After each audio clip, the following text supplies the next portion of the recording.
আমন্ত্রণ রাতের বাংলাদেশে, শুরুতেই জানাবো শিরোনাম। আজও খালেদা জিয়ার সমাধিস্থলে সর্বস্তরের শ্রদ্ধা, কবর জিয়ারত করেছেন পরিবারের সদস্যরা। মন্দির, গির্জা, প্যাগোডায় প্রার্থনা, মসজিদে মসজিদে দোয়া।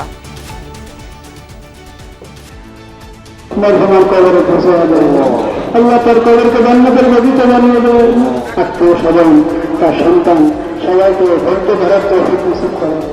বাংলাদেশের প্রতিটি জনগণে ওনার জন্য দোয়া করেছেন। সত্যিকার অর্থে তিনি দেশপ্রেমিক ছিলেন। অবশ্যই এটা আল্লাহর কাছে দোয়া করতে হয় যে আল্লাহ তাআলা তাকে জান্নাতের উচ্চ মাকাম দান করুক। বিএনপি চেয়ারপারসনের অনুপস্থিতিতে রাজনীতিতে সংকটের শঙ্কা, বিশ্লেষকদের। ব্যক্তির দক্ষতা, প্রজ্ঞা ও আস্থার উপর নির্ভর করছে আগামী নেতৃত্ব। অভিজ্ঞতার সাথে তার যে প্ল্যান, সেটার একটা মিশ্রণ যদি উনি যথাযথভাবে ঘটাতে পারেন, তাহলে অপরচুনিটিটাকে উনি সামনের দিকে এগিয়ে নিয়ে যেতে পারবেন। মায়ের কাছ থেকে তো তিনি কিছু শিক্ষা নিয়েছেন অবশ্যই, তো সেটা তিনি প্রয়োগ করবেন। ছুটির দিনেও সংসদ নির্বাচনের মনোনয়নপত্র যাচাই বাছাই, অসঙ্গতির কারণে মান্না, হামিদুর আজাদ সহ অনেকের প্রার্থিতা বাতিল। 5 জানুয়ারি থেকে আপিলের সুযোগ। তীব্র শীতে বিভিন্ন স্থানে জনজীবন স্থবির, ব্যাহত নৌযান চলাচল। ঘন কুয়াশায় শাহজালাল বিমানবন্দরে ফ্লাইট চলাচল বিঘ্নিত, যাত্রী দর্শনার্থীদের দুর্ভোগ। এলপি গ্যাসের বাজারে নৈরাজ্য, 1250 টাকার সিলিন্ডারের দাম রাখা হচ্ছে 1.5 গুণের বেশি। সিন্ডিকেটের কারসাজিতে কৃত্রিম, বলছে ক্যাপ। দাম এরকম উল্টাপাল্টা হচ্ছেই, পরে আনা বন্ধ করে দিলাম, কারণ কাস্টমার বিভিন্ন মন্তব্য করে। দামটা 500 টাকা 550 টাকার মতন বেড়ে গেছে, তো মাসে প্রায় 1000-1100 টাকা বাড়তি খরচ। কর্তৃপক্ষের এভাবে মুখ বুজে থাকা, এগুলোকে নির্দেশ করে যে আমরা সভ্য জগতে ফিরে এসেছি। এছাড়াও রাতের বাংলাদেশে থাকছে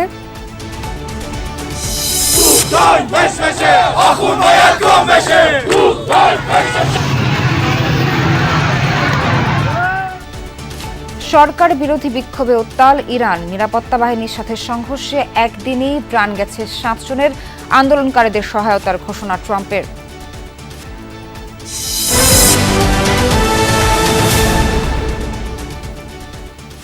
দর্শক, এতক্ষণ শিরোনাম দেখছিলেন, পুরো খবর জানাতে আপনাদের সঙ্গে আছি আমি নাবিলা সোহার। ছুটির দিন সকাল থেকে বেগম খালেদা জিয়ার সমাধিস্থলে শ্রদ্ধা নিবেদন হাজারো মানুষের। বিএনপি নেতাকর্মী থেকে শুরু করে সাধারণ মানুষের পাশাপাশি এদিন শ্রদ্ধা জানাতে আসেন জিয়া পরিবারের সদস্যরাও। শ্রদ্ধা ও স্মৃতিচারণে আজ শেষ হচ্ছে 3 দিনের রাষ্ট্রীয় শোক। তবে বিএনপির দলীয় শোক কর্মসূচি চলবে আরও 4 দিন। বেগম খালেদা জিয়ার মৃত্যুতে 3 দিনের রাষ্ট্রীয় শোকের শেষ দিন। শুক্রবার ভোরের আলো ফুটতেই কুয়াশার চাদর ভেদ করে জিয়া উদ্যানে সমাধি কমপ্লেক্সে আসতে থাকেন শত শত মানুষ। শ্রদ্ধা ভক্তিতে তারা স্মরণ করেন স্বামীর পাশে শায়িত 3 বারের সাবেক প্রধানমন্ত্রীকে। নেতাকর্মীরা বলছেন, বেগম খালেদা জিয়ার আদর্শকে লালন করতে জিয়া উদ্যানের এই সমাধি কমপ্লেক্স এখন জাতির জন্য অত্যন্ত গুরুত্বপূর্ণ। দেশ ছাড়িয়ে সারা বিশ্বে ওনার সুনাম আছে। একটা আবেগের জায়গা, আরেকটা হচ্ছে আনন্দের, যে আমাদের দুজন নেতা, আমাদের প্রাণপ্রিয় দুজন নেতাই একসাথে। আমার মার মতো, আমার মার নাম খালেদা, আমার মা আমি মনে করি। ওনার মতো নেত্রী আমরা পেয়েছি, উনি যে সম্মান পেয়েছে, আল্লাহ ওনাকে জান্নাতবাসী করুক। এদিন খালেদা জিয়ার প্রতি শ্রদ্ধা জানাতে আসেন ছোট ছেলে আরাফাত রহমানের স্ত্রী শামিলা রহমান, নাতনি জায়মা রহমান সহ পরিবারের সদস্যরা। জিয়ারত শেষে কিছু সময় নীরবে দাঁড়িয়ে দোয়া ও মোনাজাতে খালেদা জিয়ার মাগফিরাত কামনা করেন তারা। তৈরি হয় শোকের আবহ। বেলা গড়ালে সমাধিস্থলে আসেন কেন্দ্রীয় নেতৃবৃন্দ ও আগামী নির্বাচনে বিভিন্ন আসনে বিএনপি মনোনীত প্রার্থী, কর্মী ও সমর্থকরা। খালেদা জিয়ার আদর্শে দেশ গড়ার প্রত্যয় জানান তারা। আজকে গণতন্ত্রের দ্বার প্রান্তে বাংলাদেশ, উনি দেখে যেতে পারলেন না, এটার সবচেয়ে বড় দুঃখ। তাকে স্লো পয়জনের মাধ্যমে হত্যার উদ্দেশ্য ছিল, সেটাই আজকে হয়েছে। এই হত্যার দায় আওয়ামী লীগ, শেখ হাসিনা এড়াতে পারবেন না। তিনি ব্যক্তিগতভাবে যে সমস্ত গুণের অধিকারী ছিলেন, বিনয়ী ছিলেন, প্রতিহিংসার রাজনীতির বাইরে ছিলেন। যতটুকু প্রাপ্য আছেই যে আমরা তার জন্য তার কাজকে মনে প্রাণে ধারণ করে, তার আদর্শকে ধারণ করে আমরা সামনের দিনে পথ চলি। এর আগে সকালে খালেদা জিয়ার সমাধিস্থলে শ্রদ্ধা জানায় বিজিএমইএ সহ বিভিন্ন পেশাজীবী সংগঠন। বাদজুমা মসজিদে মসজিদে খালেদা জিয়ার মাগফিরাত কামনায় মিলাদ শেষে দোয়া করা হয়। চেয়ারপারসনের মৃত্যুতে বিএনপির দলীয় শোক কর্মসূচি চলবে আরও 4 দিন। তানজিম শাফিন, যমুনা নিউজ, ঢাকা। সাবেক প্রধানমন্ত্রী এবং বিএনপি চেয়ারপারসন বেগম খালেদা জিয়ার রুহের মাগফিরাত কামনায় আজ জুমার নামাজের পর দেশের সব মসজিদে মিলাদ ও বিশেষ দোয়া করা হয়। জাতীয় মসজিদ বায়তুল মোকাররমে মোনাজাত পরিচালনা করেন খতিব। এছাড়া বেগম খালেদা জিয়ার আত্মার শান্তি কামনায় বিশেষ প্রার্থনা হয়েছে ঢাকেশ্বরী জাতীয় মন্দির সহ দেশের প্রধান প্রধান মন্দির, গির্জা ও প্যাগোডায়।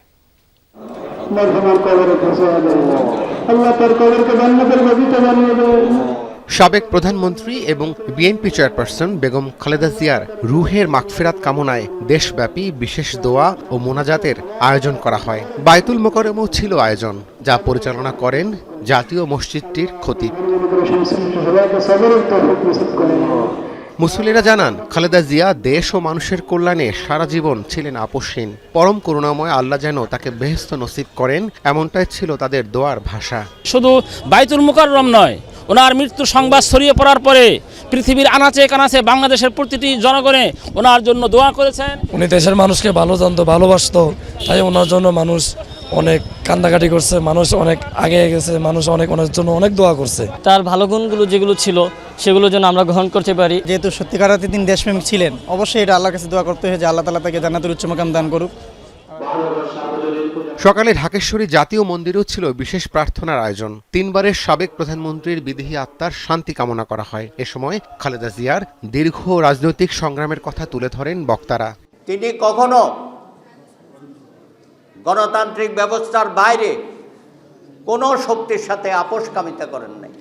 জানাজার মধ্য দিয়ে যেটা প্রমাণিত হয়েছে, দেশের সর্বস্তরের মানুষ মিলিত হয়েছে, এই সম্মিলনটা যেন অব্যাহত থাকে। খালেদা জিয়ার জন্য সারা দেশের মসজিদে বিশেষ দোয়া মোনাজাত করা হয়। সিলেটে বাদজুমা নগরীর কোর্ট পয়েন্টে জেলা ও মহানগর বিএনপি আয়োজিত দোয়া মাহফিলে অংশ নেন বিভিন্ন শ্রেণী পেশার মানুষ। আমরা আমাদের নেত্রীর জন্য আজকে এখানে দোয়া করেছি, সাধারণ মানুষকে নিয়ে। এই সুখ আমরা শক্তিতে পরিণত করব। একই সাথে খালেদা জিয়ার আত্মার শান্তি কামনায় দেশের গির্জা, প্যাগোডায় ছিল বিশেষ প্রার্থনা। Rabbi Siddiqui, Jamuna news, Dhaka. BNP chairperson Begum Khaleda জিয়ার রুহের মাগফিরাত কামনায় গুলশানের আজাদ মসজিদে বাদ আসর, মিলাদ ও দোয়া মাহফিলের আয়োজন করা হয়। এতে ভারপ্রাপ্ত চেয়ারম্যান তারেক রহমান ছাড়াও দলের মহাসচিব মির্জা ফখরুল ইসলাম আলমগীর সহ সিনিয়র নেতৃবৃন্দ অংশ নেন। মিলাদ ও দোয়া মাহফিলে পরিবারের সদস্যদের মধ্যে তারেক রহমানের সহধর্মিণী ডক্টর জুবাইদা রহমান ও মেয়ে জাইমা রহমান এবং মরহুম আরাফাত রহমানের স্ত্রী শামিলা রহমান উপস্থিত ছিলেন। আসরের নামাজ শেষে শুরু হয় এই মিলাদ মাহফিল। বেগম খালেদা জিয়ার রুহের মাগফিরাত কামনায় আল্লাহর দরবারে বিশেষ দোয়া করা হয়।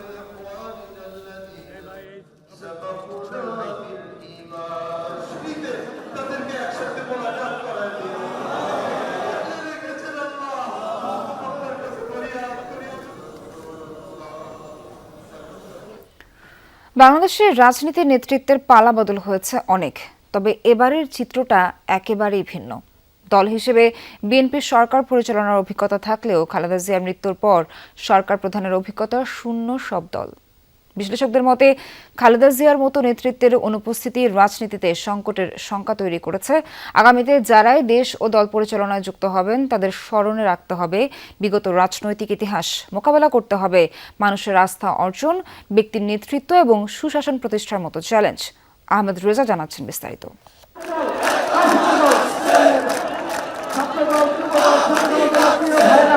অভ্যুত্থান পরবর্তী বাস্তবতায় বাংলাদেশের রাজনীতির সবচেয়ে বড় দল এখন বিএনপি।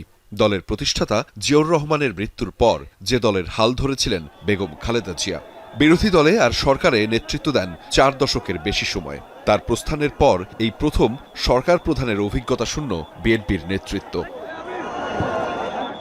2018 সালে খালেদা জিয়া কারাবন্দী হওয়ার পর থেকে দলের ভারপ্রাপ্ত চেয়ারম্যান তারেক রহমান বিএনপির পূর্ণ নেতৃত্বে। যদিও ছায়া হয়েছিলেন মা খালেদা জিয়া, মায়ের পাশে থেকে রাজনীতির সুসময় ও দুঃসময়ও দেখেছেন তিনি। নেতাকর্মীদের বিশ্বাস, খালেদা জিয়ার আদর্শ নিয়েই দলের হাল ধরবেন বর্তমান ভারপ্রাপ্ত চেয়ারম্যান তারেক রহমান। তবে দীর্ঘ সময় দেশের বাইরে থাকা, অভ্যন্তরীণ সামাজিক ও রাজনৈতিক বাস্তবতায় এই কাজটি যে সহজ হবে না তাও মনে করেন অনেকে। এই শূন্যতা আমরা দেশনায়ক তারেক রহমানের মধ্যে আমরা পাবো। শান্তিপূর্ণ দেশ গণতান্ত্রিক প্রতিষ্ঠা করবে, আইনের শাসন প্রতিষ্ঠা করবে। রাজনৈতিক বিশ্লেষকরা অবশ্য মনে করেন এই মুহূর্তে তারেক রহমানের ভূমিকা সবচেয়ে গুরুত্বপূর্ণ। খালেদা জিয়ার অবর্তমানে জিয়া পরিবারের উত্তরাধিকারের প্রতি প্রত্যাশার পারদও বেশি, যা তার রাজনৈতিক কর্মকাণ্ডে বাড়তি চাপই তৈরি করবে। অভিজ্ঞতার সাথে তার যে প্ল্যান সেটার একটা মিশ্রণ যদি উনি যথাযথভাবে ঘটাতে পারেন, তাহলে উনি হচ্ছে গিয়ে এই যেটা বললাম যে প্রত্যাশার চাপটা এবং যে চ্যালেঞ্জটা সেটাকে উনি সত্যিকার অর্থে ওভারকাম করে অপরচুনিটিটাকে উনি সামনের দিকে এগিয়ে নিয়ে যেতে পারবেন। তার মধ্যে পরিপক্কতা এবং অভিজ্ঞতা দুটো জিনিসেরই সমন্বয় আছে, সবাই দাবি করছে তাই। তার মা যতদিন জীবিত ছিলেন, মায়ের কাছ থেকে তো তিনি কিছু শিক্ষা নিয়েছেন অবশ্যই, তো সেটা তিনি প্রয়োগ করবেন আমার ধারণা, এবং তিনিও এটার সাথে আবার নতুন কিছু যুক্ত করবেন। 2007-এর পর থেকে রাজনীতির আলোচনায় স্পর্শকাতর বিষয় ছিল -2 ফর্মুলা। ঘটনা প্রবাহে এটাই এখন বাংলাদেশের বাস্তবতা। রাজনীতির এমন মেরুকরণে এর আগে কখনো পড়েনি বাংলাদেশ।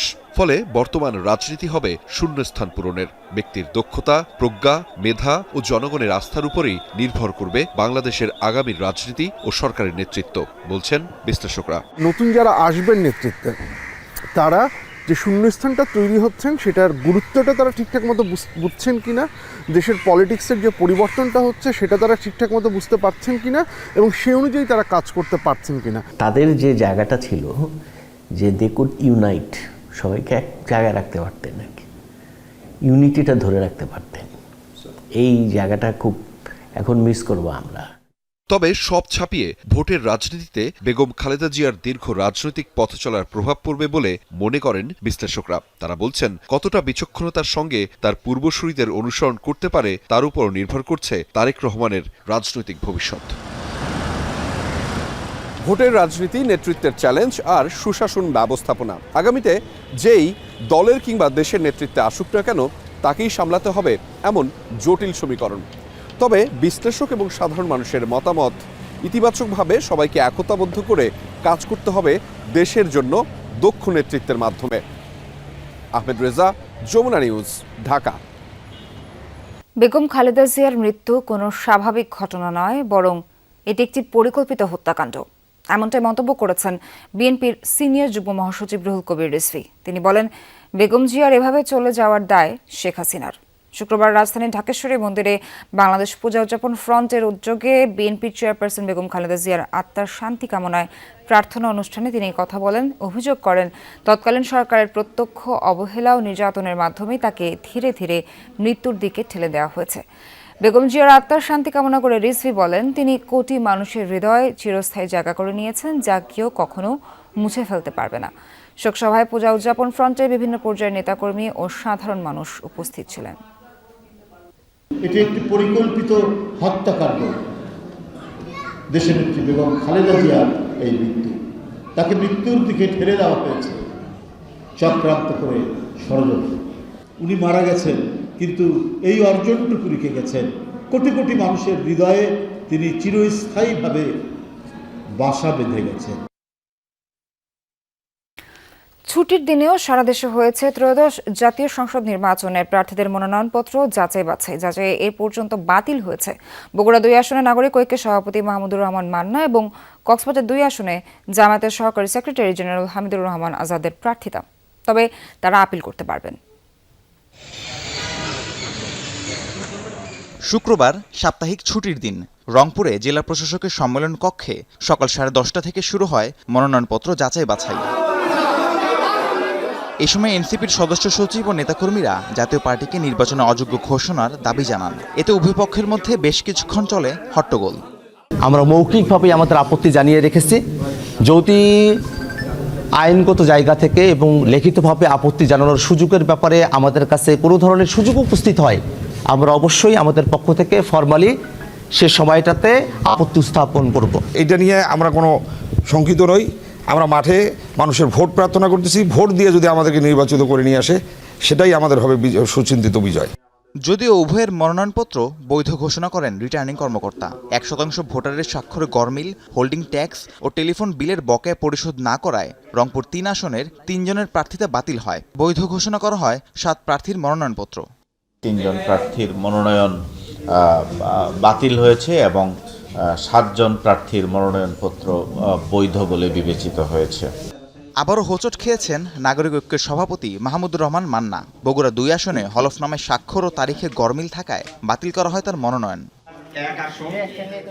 যাচাই বাছাই কার্যক্রমে কক্সবাজার 1 আসনে বৈধ ঘোষণা করা হয় বিএনপি প্রার্থী সালাউদ্দিন আহমেদের মনোনয়ন। কক্সবাজার 2 আসনে জামাত মনোনীত হামিদুর রহমান আজাদের প্রার্থিতা বাতিল করা হয়। আইনানুগভাবে সকল কিছু সম্পন্ন হয়েছে, আমি প্রত্যক্ষ করেছি। নির্বাচনের মাঠে আমরা সকল প্রার্থীকে স্বাগত জানাই। ব্রাহ্মণবাড়িয়া 2 আসনে স্বতন্ত্র প্রার্থী রুমিন ফারহানা সহ 11 প্রার্থীর মনোনয়ন বৈধ ঘোষণা করেছেন রিটার্নিং কর্মকর্তা। এছাড়া জেলার 3টি আসনে 6 জনের প্রার্থিতা বাতিল করা হয়। রাজনীতিতে কিন্তু তকদিরের বাইরে কিছু হয় না, হ্যাঁ, ভীষণ রকম ভাগ্য এখানে কাজ করে। সো আমার ভাগ্যে ঠিক ওটাই ঘটছে যেটা আমার বাবার সাথে 73-এ ঘটেছিল। কুমিল্লায় 11টি আসনের মধ্যে 6টির মনোনয়নপত্র যাচাই শেষ হয়েছে। বাকি 5টি আসনের যাচাই বাছাই শনিবার সকালে কুমিল্লা 1 আসনে 12 জনের মধ্যে 5 জনের প্রার্থিতা বাতিল করা হয়। কুমিল্লা 4 আসনে বিএনপি প্রার্থীর বিরুদ্ধে তথ্য গোপনের অভিযোগ তোলেন এনসিপির দক্ষিণাঞ্চলের মুখ্য সংগঠক হাসনাত আব্দুল্লাহ। বরিশালে কয়েকটি আসনে হয়েছে মনোনয়নপত্র যাচাই বাছাই। 4, 5 ও 6 আসনে মনোনয়নপত্র বাছাই 21 জনের মধ্যে 2 জনের বাতিল এবং 2 জনের প্রার্থিতা স্থগিত হয়েছে। 3টি আসনের মধ্যে আমরা 2টা স্থগিত রেখেছি আর 2টা বাতিল হয়েছে, আর বাকিদের বৈধ বলে গণ্য করা হয়েছে। 4 জানুয়ারি পর্যন্ত চলবে যাচাই বাছাই কার্যক্রম। 20 জানুয়ারি পর্যন্ত প্রার্থিতা প্রত্যাহারের সুযোগ রয়েছে। প্রতীক বরাদ্দের পর শুরু হবে আনুষ্ঠানিক প্রচারণা। রাহিম সারোয়ার, যমুনা নিউজ। চট্টগ্রাম নগরে এক ব্যবসায়ীর বাড়ি লক্ষ্য করে গুলি করেছে সন্ত্রাসীরা। সকালে নগরের চকবাজার থানার চন্দনপুর এলাকায় স্মার্ট গ্রুপের ব্যবস্থাপনা পরিচালক মুজিবুর রহমানের বাড়ি লক্ষ্য করে গুলি চালানো হয়। ঘটনার সময় ব্যবসায়ী মুজিবুর রহমান ও তার পরিবারের সদস্যরা বাসায় ছিলেন, তবে গুলি থেকেও হতাহত হননি। পুলিশ বলছে ঘটনায় জড়িত কাউকে এখনও শনাক্ত করা যায়নি। ঘটনার পর থেকে এলাকায় আতঙ্ক বিরাজ করছে। মুজিবুর রহমান 2024 সালের নির্বাচনে চট্টগ্রামের বাঁশখালী থেকে আওয়ামী লীগের সংসদ সদস্য নির্বাচিত হয়েছিলেন। স্মার্ট গ্রুপ একটি বৃহৎ শিল্পগোষ্ঠী। মুজিবুর রহমানের পোশাক, টেক্সটাইল, রিয়েল এস্টেট ও জ্বালানি খাতে বিনিয়োগ রয়েছে। শীতের তীব্র দাপটে পর্যদস্ত সারা দেশ। ঘন কুয়াশা আর হাড় কাঁপানো ঠান্ডায় সর্বত্র বেড়েছে জনদুর্ভোগ। কষ্ট বেড়েছে নিম্ন আয়ের মানুষের। আবহাওয়া অধিদপ্তর জানায়, জানুয়ারির 5 তারিখ পর্যন্ত দেশের বিভিন্ন স্থানে ঘন কুয়াশা ও শৈত্যপ্রবাহ অব্যাহত থাকবে। পৌষের মধ্যভাগে সারা দেশেই শীতের দাপট, কনকনে ঠান্ডায় স্থবির জনজীবন। শুক্রবার দেশের সর্বনিম্ন তাপমাত্রা রেকর্ড হয়েছে যশোরে 8 ডিগ্রি সেলসিয়াস।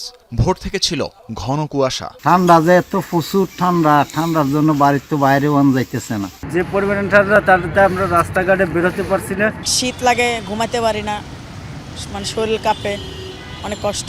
ঘন কুয়াশার প্রকোপে পথে পথে হেডলাইট জ্বালিয়ে যানবাহন চলতে দেখা যায়। বেলা গড়ালে অনেক জায়গায় সূর্য দেখা মিললেও নেই উত্তাপ।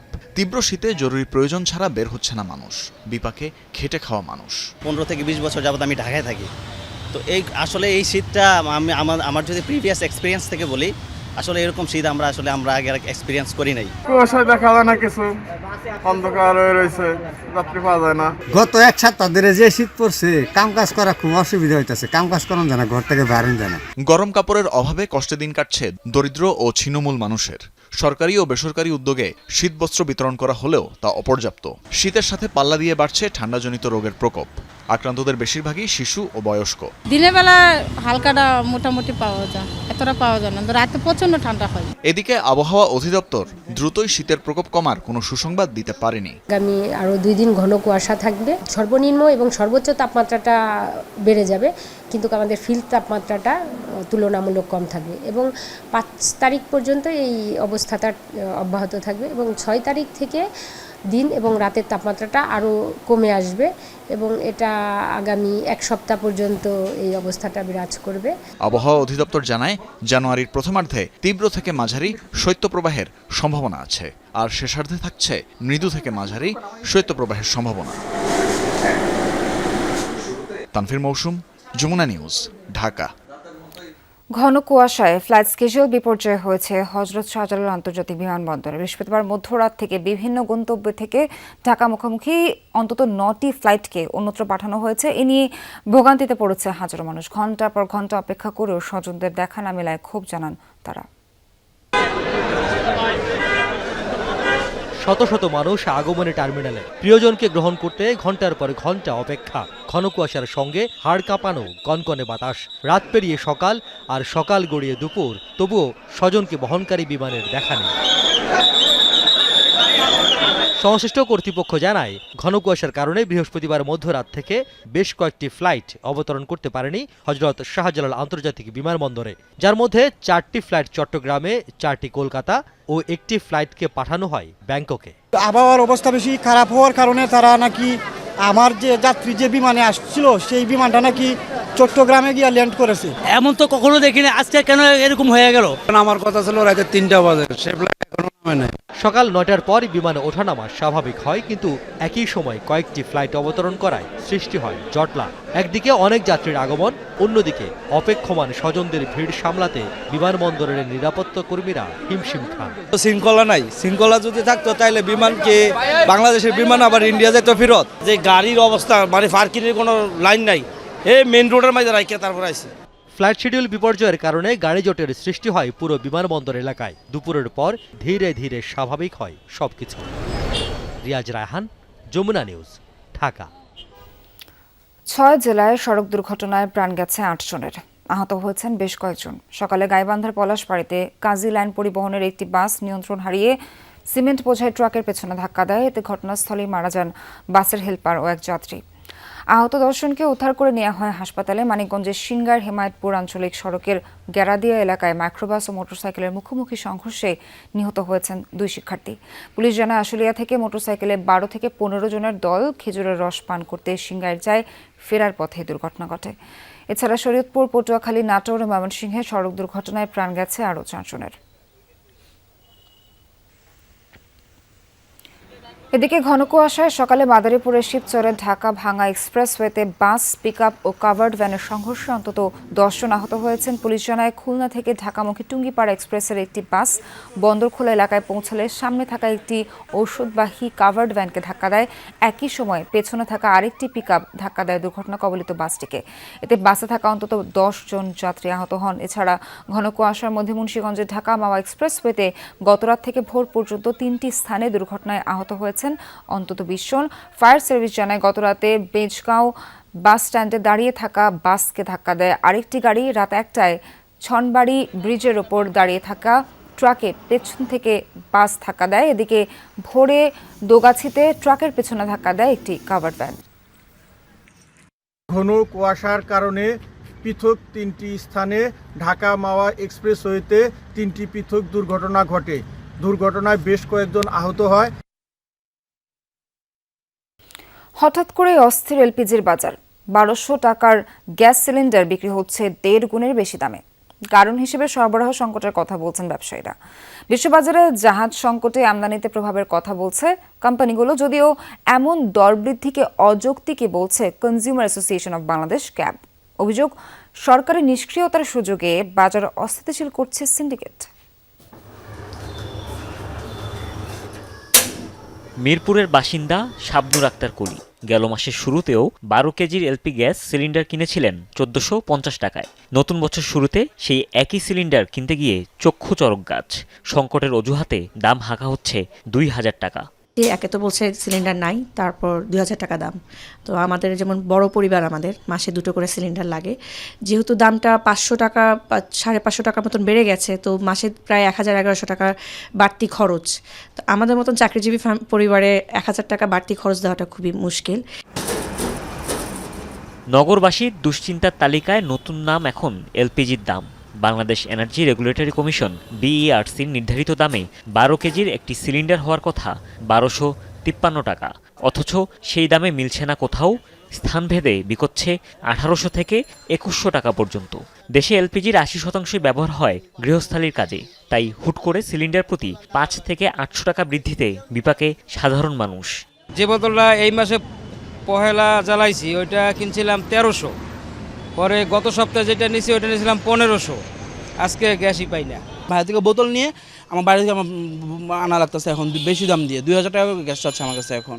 ভোক্তারা বলছেন 4 জানুয়ারি বিইআরসির নতুন দাম নির্ধারণের কথা। তার আগেই এই অস্বাভাবিক দাম বৃদ্ধি।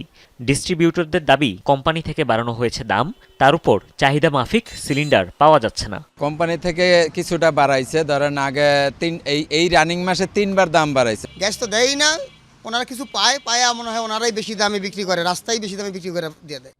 আমদানিকারক প্রতিষ্ঠানগুলোর দাবি জাহাজ সংকটে বড় প্রভাব পড়ছে এই খাতে। তার উপর সম্প্রতি এলপিজি পরিবাহী বেশ কিছু জাহাজ যুক্তরাষ্ট্রের নিষেধাজ্ঞায় পড়ায় বিশ্ববাজারে পরিবহন খরচ বেড়েছে। সাপ্লাই এবং ডিমান্ডের মধ্যে একটা ডিফারেন্স হয়ে গেছে, যার জন্যই মার্কেটের প্রাইসটা বেড়ে গেছে। যেন রেগুলার যারা দিত এই ধরনের দুই একজন ট্রেডার এবং জাহাজ স্যাংশনের আওতায় আসাতে সাপ্লাইটা হঠাৎ করে কমে গেছে। ক্যাব বলছে সিন্ডিকেটের কবলে পড়েছে এলপিজি খাত। এই অরাজকতার জন্য সরকারের নিষ্ক্রিয়তাকে দায়ী করছে সংগঠনটি। বিআরসি দরজা বন্ধ করে এলপিজি ব্যবসায়ীদের প্রতিনিধি নিয়ে মূল্য নির্ধারণ করে, এই পরিণতি তো এরকম হবেই।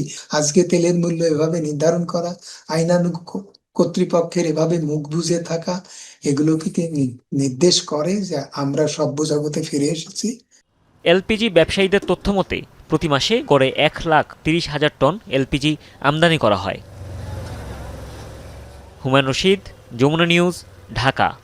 শরীফ ওসমান হাদির নামে নামকরণের পর আনুষ্ঠানিকভাবে উদ্বোধন করা হলো ঝালকাঠির নলছিটি লঞ্চ টার্মিনাল। শুক্রবার বিকালে নলছিটি উপজেলায় উদ্বোধনী অনুষ্ঠানে প্রধান অতিথি ছিলেন নৌ পরিবহন উপদেষ্টা ডক্টর এম সাখাওয়াত হোসেন। উপদেষ্টা বলেন, নলছিটি লঞ্চ ঘাটটি নিহত ওসমান হাদির এলাকায় হওয়ায় দপ্তর থেকে সিদ্ধান্ত নেওয়া হয় ওসমান হাদি নামে লঞ্চ টার্মিনালটি নামকরণ করার। অনুষ্ঠানে জেলা প্রশাসক, উপজেলা নির্বাহী কর্মকর্তা সহ অন্যরা উপস্থিত ছিলেন। ওসমান হাদির নামে থাকে, কারণ অন্য কোনো কিছু নাম যতই দিই না কেন, এই অঞ্চলের লোকের সন্তান, এই অঞ্চলের লোকের একটা বড় স্থাপনা হচ্ছে লঞ্চ ঘাট। এখানে শত শত লোক প্রতিদিন আসে, প্রতিদিন নামে। তো কাজেই এই ঘাটটার নামটা পরিবর্তন যেহেতু আমার একটির মধ্যে ছিল, আমি করেছি। বিটিআরসি ভবনে হামলা ভাঙচুরের ঘটনায় 54 জনের নাম উল্লেখ করে অজ্ঞাত অন্তত 600 জনের বিরুদ্ধে মামলা করা হয়েছে। শুক্রবার বিটিআরসির লিগ্যাল অ্যান্ড লাইসেন্সিং বিভাগের সহকারী পরিচালক মোহাম্মদ আশরাফুজ্জামান জাহিদ বাদী হয়ে শেরেবাংলা নগর থানায় এই মামলা দায়ের করেন। এতে হামলা ভাঙচুরের ঘটনায় আনুমানিক 2,01,00,000 টাকার ক্ষয়ক্ষতি হয়েছে বলে উল্লেখ করা হয়েছে। এর আগে বৃহস্পতিবার বিকেলে বিভিন্ন দাবিতে আগারগাঁও এলাকায় বিটিআরসি ভবনের সামনে জড়ো হন কিছু মোবাইল ব্যবসায়ী। তারা বিভিন্ন স্লোগান দিয়ে এক পর্যায়ে বিটিআরসি ভবনের কাঁচের দেয়াল সহ বিভিন্ন অংশ ভাঙচুর করেন। এ সময় আইনশৃঙ্খলা বাহিনী ঘটনাস্থল থেকে 45 জনকে আটক করে। আজ ওই মামলায় গ্রেফতার দেখিয়ে আদালতে পাঠালে তাদেরকে কারাগারে পাঠানো হয়।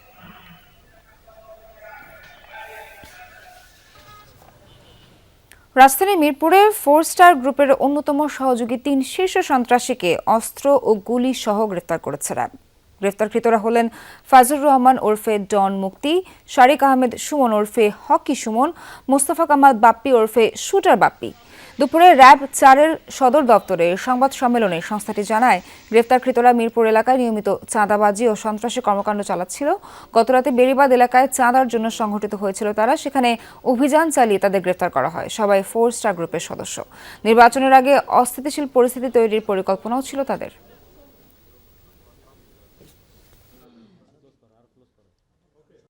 ফরেস্টার গ্রুপের সাথে তারা কাজ করে এবং ফার্দার ইনভেস্টিগেশনে হয়তো আমরা আরও বিস্তারিত জানতে পারবো। এদের বিরুদ্ধে একাধিক হত্যা মামলা আছে, এদের বিরুদ্ধে মাদক মামলা আছে, মারামারি জখমের বিভিন্ন মামলা আছে এদের বিরুদ্ধে, এবং এরা বিভিন্ন জায়গায় চাঁদাবাজি, আপনারা দেখতে পাচ্ছেন বিগত কিছুদিন যাবৎ বা বেশ কয়েক মাস যাবৎ বিভিন্ন জায়গায় চাঁদাবাজির যে ঘটনাগুলো ঘটছে, এই চাঁদাবাজির ঘটনার সাথে তাদের তথ্য মতে তাদের সম্পৃক্ততা পাওয়া গিয়েছে। ভৌগোলিকভাবে ঢাকার মতো সুন্দর রাজধানী পৃথিবীতে বিরল, কিন্তু নগরবাসীরাই অপরিকল্পিত নগরায়নের মাধ্যমে এই শহরকে ধ্বংসের দিকে ঠেলে দিচ্ছে, এমনটাই মন্তব্য করেছেন রাজুক চেয়ারম্যান মোহাম্মদ রিয়াজুল ইসলাম। বিকেলে এক মতবিনিময় সভায় তিনি বলেন, ভবন নির্মাণ করলেও প্রয়োজনীয় ফাঁকা রাস্তা রাখতে হবে যেন দুর্যোগের সময় খুব বেশি ক্ষতির সম্মুখীন না হতে হয়। রাজুক চেয়ারম্যান বলেন, বাড়ি বানানোই শেষ কথা নয়, সব ধরনের নাগরিক সুযোগ সুবিধা সম্পূর্ণ একটি শহর গড়ে তুলতে হবে। রাজুক সকলকে সাথে নিয়ে এই শহরকে বাসযোগ্য করে তুলবে বলে আশা প্রকাশ করেন তিনি।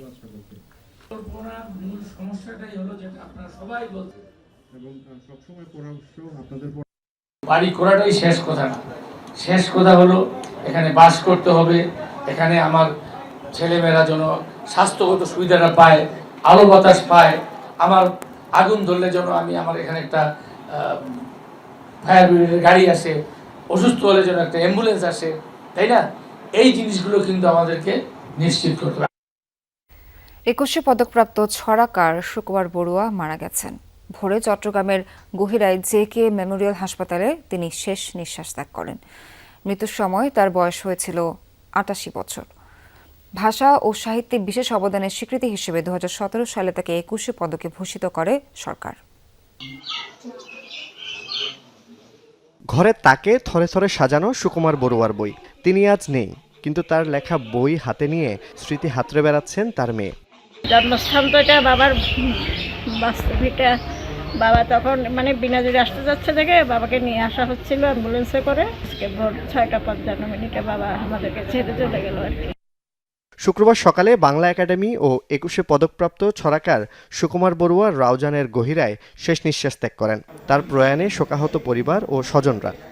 লেখা শেষ হলে আমাকে কয় তুমি একটু কপি করে দিও লেখাটা। আমি তো আপনারা দেখতে দেন না, না না তোমার হাতে লেখা ভালো, মাথায় কয় ঠেরা যায়। আচ্ছা ঠিক আছে, তো কপি করে দিতে। সুন্দরভাবে মেলামেশা করতেন, সবার সাথে সুন্দরভাবে কথাবার্তা বলতেন। আমরা অনেকে আসতাম, দেখতাম। পুরস্কার পেয়েছেন 21 পদক, সেই জন্য আমরা অত্যন্ত ভারাক্রান্ত মন। ব্যঙ্গাত্মক, হাস্যরসাত্মক, নৈতিক শিক্ষামূলক রচনার পাশাপাশি মুক্তিযুদ্ধের চেতনা আর রাজনৈতিক বার্তাও ছিল তার লেখায়। সুকুমার বড়ুয়ার মৃত্যু সংবাদে সাহিত্য ও সাংস্কৃতিক অঙ্গনে নেমে এসেছে শোকের ছায়া।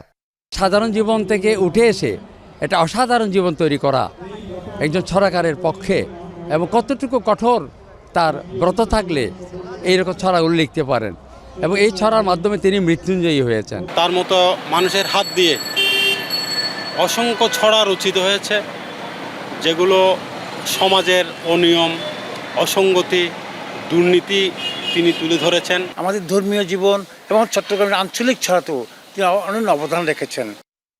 দীর্ঘদিন ধরে ডায়াবেটিস ছাড়াও বার্ধক্যজনিত বিভিন্ন জটিলতায় ভুগছিলেন তিনি। মৃত্যুকালে তার বয়স হয়েছিল 88 বছর। জুবাইদ ইবনে শাহাদাত, যমুনা নিউজ, চট্টগ্রাম। লাগাতার পঞ্চম দিনের মতো সরকার বিরোধী বিক্ষোভে উত্তাল ইরান। একই দিনে নিরাপত্তা কর্মীদের সাথে সংঘর্ষে প্রাণ গেছে 7 জনের, আহতের সংখ্যা ছাড়িয়েছে অর্ধশত। আধা রাষ্ট্রীয় বার্তা সংস্থা ফার্স নিশ্চিত করেছে তথ্যটি। বিক্ষোভ ক্রমেই ছড়িয়ে পড়ছে নতুন নতুন অঞ্চলে। মুদ্রার রেকর্ড দরপতন আর লাগামহীন ব্যয় বৃদ্ধির প্রতিবাদে ইরান জুড়ে চলছে এই বিক্ষোভ।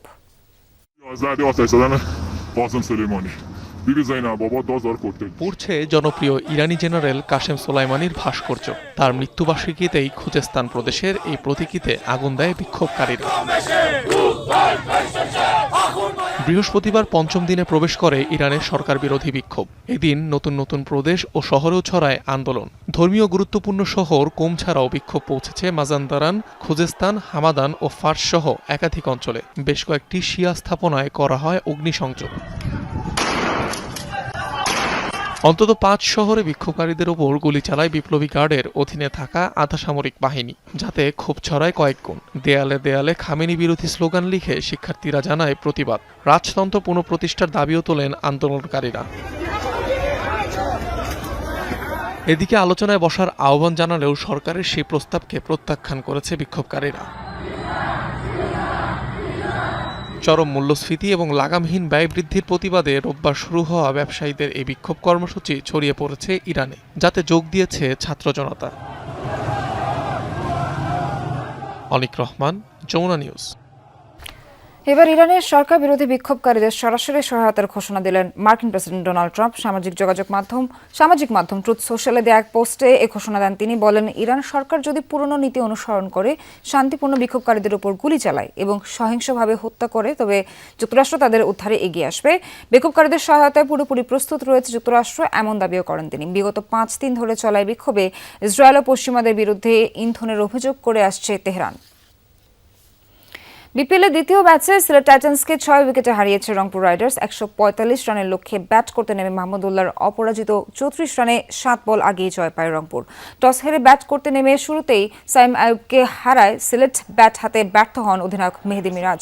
19 রানে রনি তালুকদার আর 15 রানে সাজঘরে ফেরেন পারভেজ ইমন। পঞ্চম উইকেটে ইথান ব্রুকসকে নিয়ে 66 রানের জুটি বাঁধে আফিফ হোসেন। তবে পার্টনারশিপ ভাঙে 46 রানে আফিফ ও 32 রানে ব্রুকস ফিরলে।